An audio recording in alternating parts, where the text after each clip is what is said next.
Hey, it's Desiree, and in this video I will be giving this wood pumpkin trio a makeover. I'm going to start by removing the raffia bows using my heat gun to melt the glue, and once I have those bows removed, I'm just going to take a wet wipe and wipe off the remaining glue. Then I'm going to start with my smaller pumpkin, and I'm going to paint that using folk art chalk paint in the color White Adirondack. I'm going to paint all three sections of the pumpkin as well as the sides and the back, drying that in between using my heat gun. But as always, if you don't have a heat gun, you can let the paint air dry in between each step. I'm going to paint the larger pumpkin in folk art matte acrylic paint in the color Blue Echo, painting the sides as well as the back. I did start painting the front, but then I remembered that I didn't need that to be in the color blue. I just need that to be a basic white. So as you can see, I'm going to go over that with the same chalk paint that I used on the smaller pumpkin.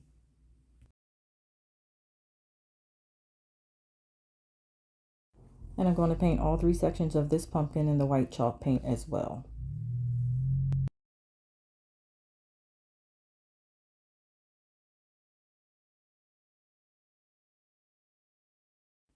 Once I have the pumpkins painted and dried, I'm going to distress the edges of the pumpkins in all three sections. Just going around with my gator sander and sanding off just so you can see that wood underneath.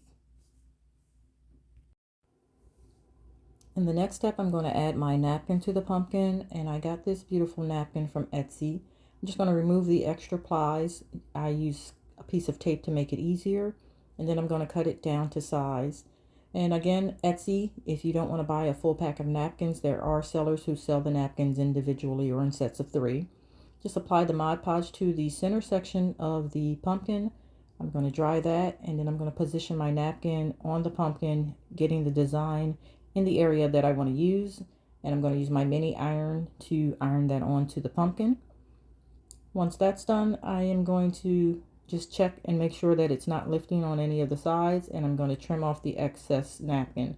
And I'm trimming closer to that center section because when I add the sides, I want it to look like a fluent pattern. So I want it to look like the napkin is just flowing and everything's lined up. So again, I'm trimming carefully around that center section to remove those extra pieces of napkin. And I'm going to repeat the process on the other side as well, trimming close to that center section as close as you can get.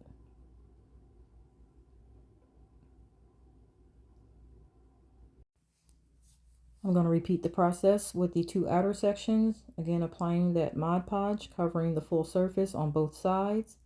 And then I'm going to dry that using my heat gun. And once we have that dry, we can start to assemble the rest of the pumpkin. So I'm going to take that napkin, and as you can see, when I said I wanted it to be fluent, it looks like the napkin is one cohesive pattern.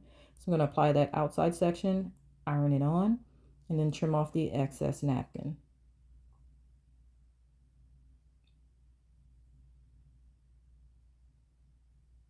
And we're going to do the exact same thing on the other side. Apply the Mod Podge, dry it, place the napkin so that it lines up with the center section. Iron that down using the mini iron. And then once I have it in place, I'm going to trim off that excess napkin. Once I have that done, I'm going to go ahead and use my sander to get off any portions of the napkin that I was not able to cut as close to the pumpkin as I wanted. I'm just going to sand all around the outer sections as well as that center section. Just be careful when you're sanding the center section that you don't sand the napkin on the 2 lower portions. And then I'm going to seal that napkin in with a little more Mod Podge.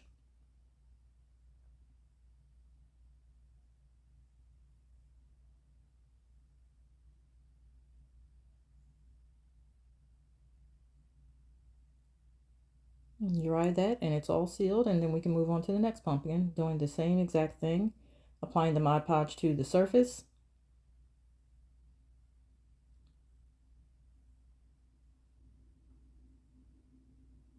Drying that with the heat gun, and then taking our napkin, removing the extra plies. Again, I'm using a piece of tape and pulling those extra sections off. And I'm going to do the same thing where I want the pattern to run across the pumpkin and look cohesive. So I'm going to place it center it onto the pumpkin, iron that portion down. And once I get that adhered to the center section, I'm just going to trim down the extra sides before I start to assemble the other two portions.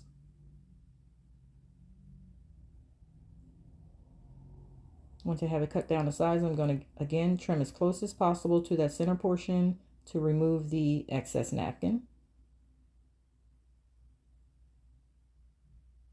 And then I'm going to come in and start applying to two side sections. Again, I'm just using my iron to go around the entire section and making sure that it is secure. Then I'm going to trim off any excess napkin and repeat the same process on the other side.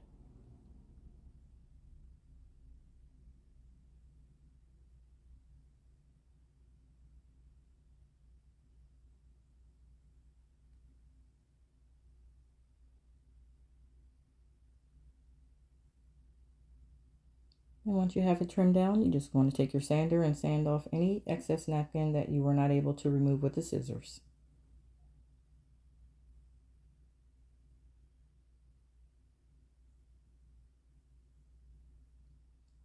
Using our Mod Podge, we're going to seal that napkin onto the pumpkin as well. And now I'm going to take some twine and cover up the stem of each of the pumpkins, just wrapping it around, applying some hot glue, and continuing to go until I get into the top.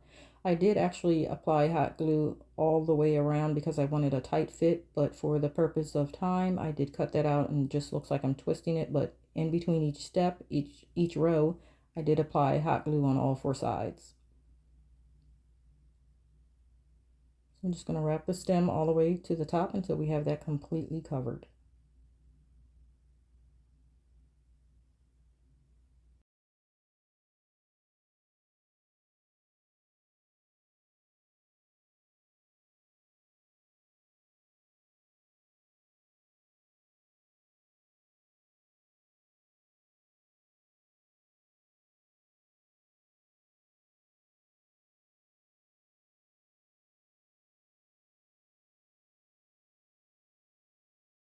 Once I had all of the stems covered, I took a piece of paper wrapped floral wire. I applied that to the base of the stem from the front, wrapped it around the back using the contour of the pumpkin, and then I twisted it around itself to keep it in place. I only needed one twist, but if you feel like you need a few more, you can do that, and you can also add hot glue to keep it in place, but I didn't think that was necessary. I took my pencil and I created a spiral pattern on both sides of the wire.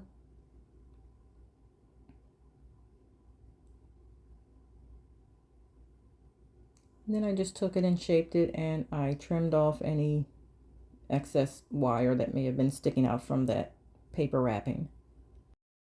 And then I repeated that same process for the remaining two pumpkins, taking that wire, wrapping it around the front of the pumpkin towards the back, twisting it together, and then creating those spiral ends on each side.